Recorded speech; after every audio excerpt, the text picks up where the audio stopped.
அது ஆணோ பெண்ணோ வெளியில் போய் வேலை செஞ்சுட்டு வரோம், வீட்டில் தான் நிம்மதி கிடைக்கணும். அந்த வீட்டில் நிம்மதி இல்லாத சூழல் இருந்தால் வாழ்க்கை நரகம். குடும்ப சண்டைகள் ஒரு பக்கமாக இருக்கும், முற்றிலுமாக இல்லாமல் இருக்குமா அப்படின்னு கேட்டால் இல்லை. 4வது பாயிண்ட், கன்னிராசினியர்களுக்கு காதல் கல்யாணம் இதுக்குள்ளே போக காத்திருக்கக்கூடிய கன்னிராசினியர்களுக்கு ரொம்ப கவனமாக இருக்க வேண்டிய காலகட்டம். ஒன்ஸ் திருமணமெல்லாம் மிஸ் ஆச்சுன்னு சொன்னால் அடுத்தது நீங்கள் மார்க்கெட்டில் வந்து செகண்ட் மேரேஜுக்குன்ற மாதிரியான அளவுக்கு போயிடும். அதனால் ரொம்ப ஜாக்கிரதையாக ஹேண்டில் பண்ண வேண்டிய விஷயம். கன்னிராசிக்கான பரிகாரம் அப்படின்னு நம்ம பார்த்தோம்னா முக்கியமாக பார்க்கக்கூடியது, குளம் இருக்கக்கூடிய பெருமாள் கோவில்களில் போய் பெருமாளுக்கு வந்து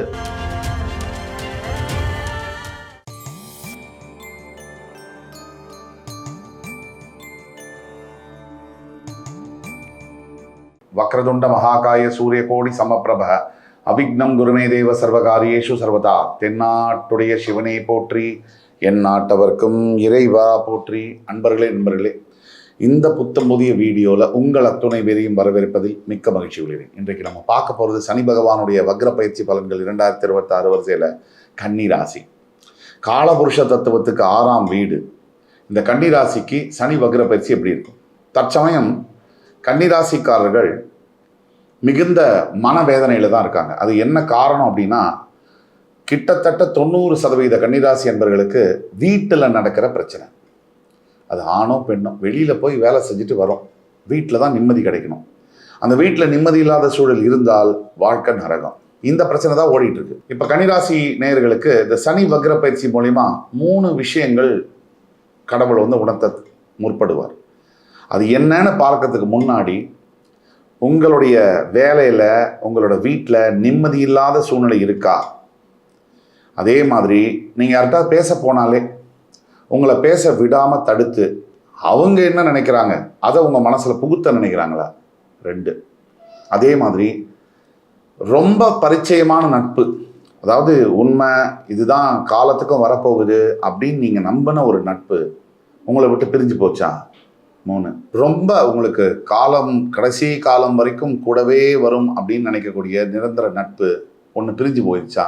அப்போ இந்த வீடியோ உங்களுக்கானதான். கன்னிராசிக்காரர்களுக்கு சனி பகவான் வக்ரம் அப்படின்னா என்ன அப்படின்னு தெரிஞ்சுக்கணும்னா 3 விஷயத்தை தெரிஞ்சுக்கணும்.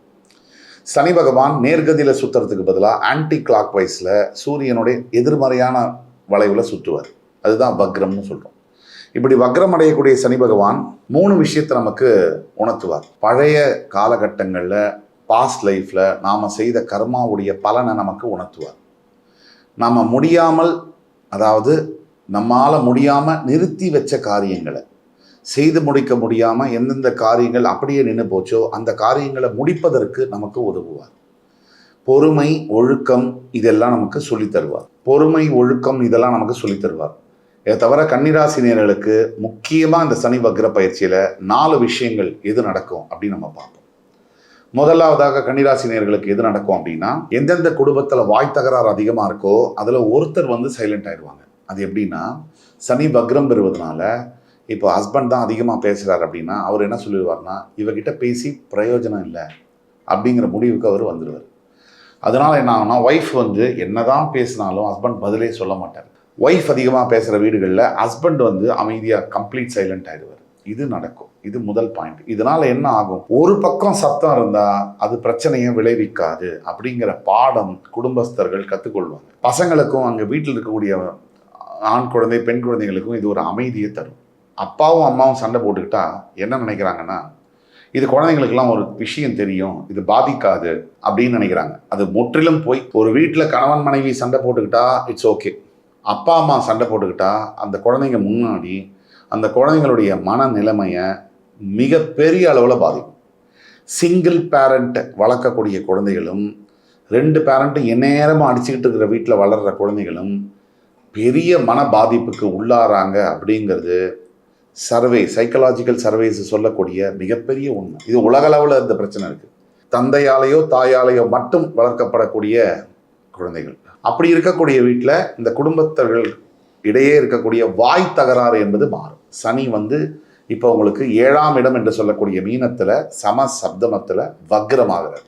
ஏற்கனவே சனி அங்கே இருக்கிறது கண்டக சனின்னு சொன்னோம். உச்ச குரு உங்களுடைய லாபஸ்தானத்துலேருந்து அந்த சனியை பார்த்துட்டு இருக்காரு. அது ஒரு வாரம், ஜூன் முதல் வாரத்துலேருந்து. அதுக்கு அடுத்தது அதே சனி வக்ரமாறுது, இன்னுமே பலம். இப்போ என்ன கன்னிராசிக்கு நடக்கும்? குடும்ப சண்டைகள் ஒரு பக்கமாக இருக்கும், முற்றிலுமாக இல்லாமல் இருக்குமா அப்படின்னு கேட்டால் இல்லை. ஒருத்தர் சண்டை போட்டுகிட்டே இருப்பாங்க, ஒருத்தர் அமைதியாகிடுவாங்க. அப்படிங்கிற பாயிண்ட்டை நீங்கள் புரிஞ்சுக்கணும். இந்த அமைதியை வாழ்க்கை முழுக்க கடைபிடிச்சா இன்னும் சூப்பர். ஆனால் மனிதனுடைய அடிப்படை உணர்வுகளில் ஒரு ஆள் பேசிகிட்டே இருக்காங்க அப்படின்னா ஒரு அளவுக்கு மேலே ஒரு மனுஷனால் பொறுத்துக்க முடியாது. அந்த பிரச்சனை அப்பப்போ வரலாம். வீட்டில் கன்னிராசியில் இருக்கக்கூடிய ஹஸ்பண்டோ ஒய்ஃபோ இந்த மாதிரி குடும்ப வாய் தகராறுகள்லாம் வந்தால் நீங்கள் பெட்டர் வீட்டை விட்டு வெளியில் ஒரு மணி நேரம் போயிட்டு வந்துடுங்க, இல்லை 2 மணி நேரம் போயிட்டு வந்துடுங்க. இதை இன்னும் பெருசு பண்ணாமல் அது தவிர்க்கும். கன்னிராசினியர்களுக்கு பெரிய அளவில் தன்னம்பிக்கை உடஞ்சி போயிருக்கு. இப்போ சனி வக்ரத்தினால இந்த தன்னம்பிக்கை மறுபடி சேரும். இதை செய்ய முடியும், இதை செய்ய முடியாது.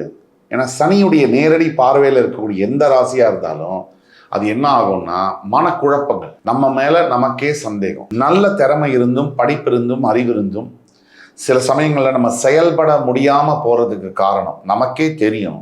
இது ரொம்ப சாதாரண விஷயம். ஆனால் நம்மாலேயே அதை செயல்படுத்த முடியல.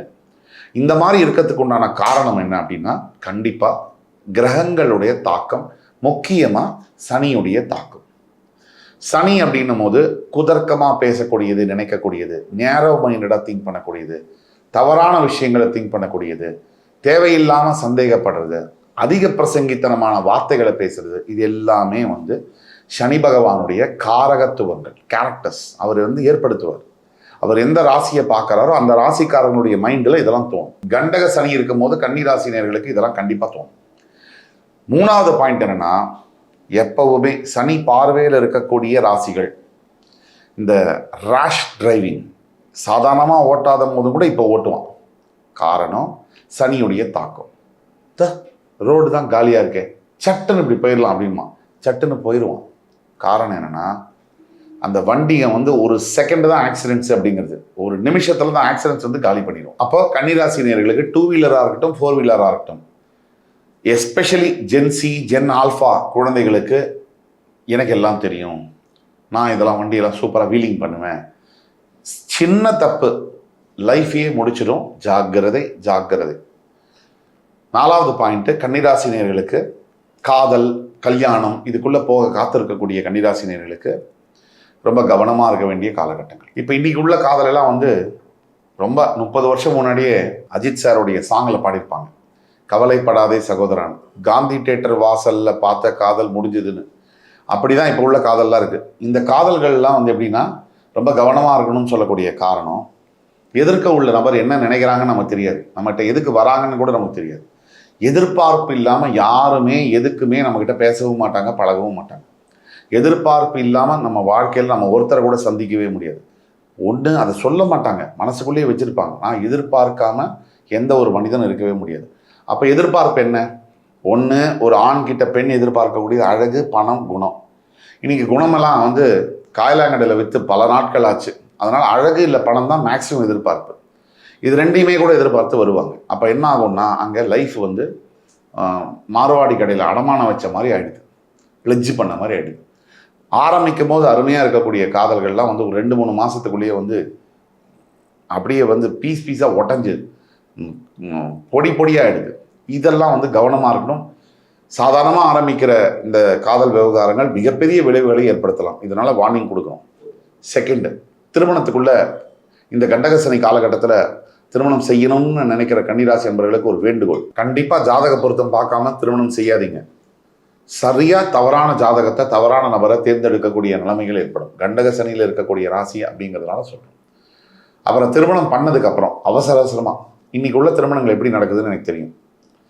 பார்க்கறது, ஒரு பெண்ணோ ஆணையோ பார்க்கறதுக்கு நல்லா இருக்காங்க, ஃபோட்டோனே அப்பா அம்மாவே கம்பல் பண்ணிடுவாங்க. இந்த பையன் நல்லா இருக்கான், இந்த பொண்ணு நல்லா இருக்கா, கல்யாணம் பண்ணி. அப்பா அம்மாவே யோசிக்கிறது இல்லை, பசங்க கூட கொஞ்சம் யோசிக்கிறாங்க, பேரண்ட்ஸ் யோசிக்கிறது இல்லை. அவசர அவசரமாக என் பொண்ணு கல்யாணம் பண்ணணும், அவசர அவசரமாக என் பையனை கல்யாணம் பண்ணணும், 5 வருஷமாக பார்க்குறேன், இது வரைக்கும் நடக்கலை அப்படின்னு சொல்லி அந்த மொத்த வாழ்க்கையுமே பார்சல் பண்ணிடுறாங்க. இந்த கன்னிராசி நேயர்களில் இப்போ திருமணத்துக்காக யாராவது காத்திருக்கீங்கன்னு சொன்னால் மிக மிக கவனமாக இருக்கணும். ஒன்ஸ் திருமணமெல்லாம் மிஸ் ஆச்சுன்னு சொன்னால் அடுத்தது நீங்கள் மார்க்கெட்டில் வந்து செகண்ட் மேரேஜுக்குன்ற மாதிரியான அளவுக்கு போயிடும். அதனால் ரொம்ப ஜாக்கிரதையாக ஹேண்டில் பண்ண வேண்டிய விஷயம். இப்போ சனி வக்ர பயிற்சியில் இதெல்லாம் நடக்குது. நல்லதே இல்லையா அப்படின்னா ரொம்ப நல்ல விஷயங்கள் இருக்குது. 3 விஷயங்களில் இப்போ கவனமாக இருக்க வேண்டிய 4 விஷயங்கள் சொன்ன மாதிரி 3 விஷயங்கள் சூப்பராக இருக்கும். உங்களுக்கு இதுவரை உங்களை மேலேயே வந்த எதிர்மறையான சிந்தனைகள், மற்றவங்க மேலே வர சந்தேகங்கள்லாம் தீர்வுக்கு வரும். உங்களோட ஆரோக்கியம் வந்து பெரிய லெவலில் சேஞ்சஸை பார்க்கும். இன்றைக்கி ஆரோக்கியம் வந்து ரொம்ப முக்கியங்க. நீங்கள் ரோடுக்கு சராசரியாக நீங்கள் சென்னையில் போனீங்கன்னா வேகமாக போகிறான். எதுக்கு போகிறான், ஏன் போகிறான்னு எவனுக்குமே தெரியாது. ஆனால் வேகமாக போகிறான். என்னமோ இந்த ஒரு 10 நிமிஷத்துக்குள்ளே அது லேட் ஆகிடுச்சுன்னா வாழ்க்கையே பறி போயிடும் அப்படிங்கிற மாதிரி பைக்கில் போகிறான், ஆட்டோவில் போகிறான், இல்லை காரில் போகிறான். இதுக்கெல்லாம் வந்து அர்த்தமே இல்லை. லைஃப்பில் எண்ட் ஆஃப் த டே நீங்கள் நிம்மதியாக இருக்கீங்களா, ப்ரெஷர் இல்லாமல் இருக்கீங்களா, அதுதான் ரொம்ப முக்கியம். ப்ரைஸ்லெஸ் அதுதான். மிச்சதெல்லாம் வந்து வேஸ்ட்டு தான். அதுக்கு வந்து அந்த வேகமும் இதுவும் ஆரோக்கியம் வந்து ரொம்ப முக்கியம். ஆரோக்கியத்தை பார்த்துக்கணும். கண்டதை சாப்பிட்றதுங்கிறது இன்றைக்கி ஒரு கலாச்சாரமாகவே ஆயிடுச்சு. கண்ட நேரத்தில் சாப்பிட்றதுங்கிறது ஒரு நார்மலாகவே ஆயிடுச்சு. இதெல்லாம் தவிர்க்கணும் கன்னிராசி நேயர்கள். அதுக்கு அடுத்தது ஆரோக்கியத்தில் நல்ல டெவலப்மெண்ட் எப்படி வரும்னா, இருக்கிற பிரச்சனைகள்லாம் வந்து சால்வ் பண்ணக்கூடிய அளவில் நீங்கள் வெளியில் காமிச்சிடும். இந்த ஆரோக்கிய பிரச்சனைலாம் வெளியில் நீங்களே போய் டாக்டர்கிட்ட சால்வ் பண்ணக்கூடிய அளவில் ஏற்படும். 2வது, கன்னிராசியை பொறுத்த வரைக்கும் இப்போ ஒரு பெரிய ஒரு சேஞ்ச் இருக்குது.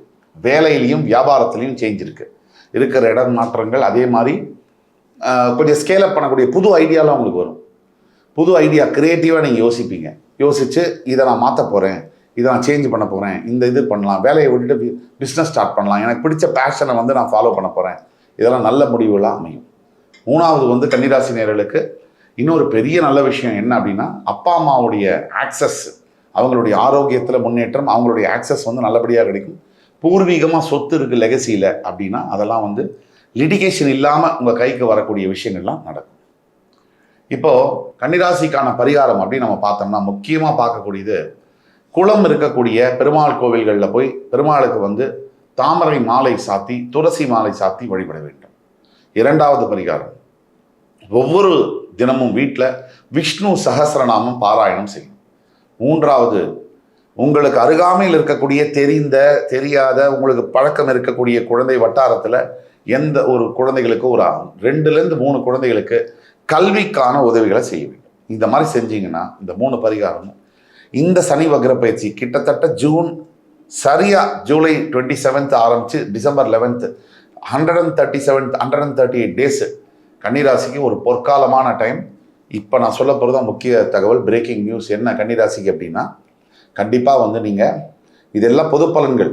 உங்களுடைய பிறப்பு ஜாதகத்தை பார்க்கணுன்னா கீழே இருக்கக்கூடிய வாட்ஸ்அப் நம்பரில் எங்களை காண்டாக்ட் பண்ணலாம். துல்லியமாக உங்களுக்கான லைஃப் ப்ரெடிக்ஷன்ஸை சொல்ல முடியும். இப்போது பிரேக்கிங் நியூஸ் தலைப்புச் செய்திகள் என்ன அப்படின்னா, கிட்டத்தட்ட செப்டம்பர் 2வது வாரத்திலேருந்து அக்டோபர் 3வது வாரத்துக்குள்ளே கன்னிராசி நேயர்களுக்கு ஒரு மிகப்பெரிய ஆச்சரியமிக்க ஒரு நல்ல செய்தி வந்து சேரும். அந்த செய்தி, அந்த நியூஸ், அந்த ஒரு ரிசல்ட் வந்து உங்களோட லைஃப்பை வந்து கம்ப்ளீட்டாக சேஞ்ச் பண்ணும் அப்படிங்கிறது நீங்கள் எதிர்பார்க்கலாம். இதை பார்த்துட்டு கேட்டுட்டு கமெண்ட்டில் சொல்லுங்கள். அதே மாதிரி எல்லா கன்னிராசி நேயர்களுக்கும் இதுக்கு நடக்குமா, நடக்காது. 65% 70% கன்னிராசி நேயர்களுக்கு நான் சொன்னது அப்படி நடக்கும். 30% கன்னிராசி நேயர்களுக்கு நடக்க வாய்ப்பில்லை. பிறப்பு ஜாதகத்தில் ஒரு ரொம்ப எக்ஸ்ட்ரீமான வேரியேஷன் இருந்தால் நடக்க வாய்ப்பில்லை. இதுதான் எல்லாம் உங்களுக்கு பிடிச்சிருக்கும்னு நம்பி இந்த படைப்புகளை உங்களுக்கு வழங்கிட்டு இருக்கோம். அதே மாதிரி கன்னிராசி நேயர்கள் மறுபடியும் உங்கள் எல்லோரையும் சந்திக்கும் வரை உங்களிடம் வந்து விடைபெறுவது உங்கள் சுபாஷ் பாலகிருஷ்ணன். நன்றி, வணக்கம், வாழ்க வளமுடன்.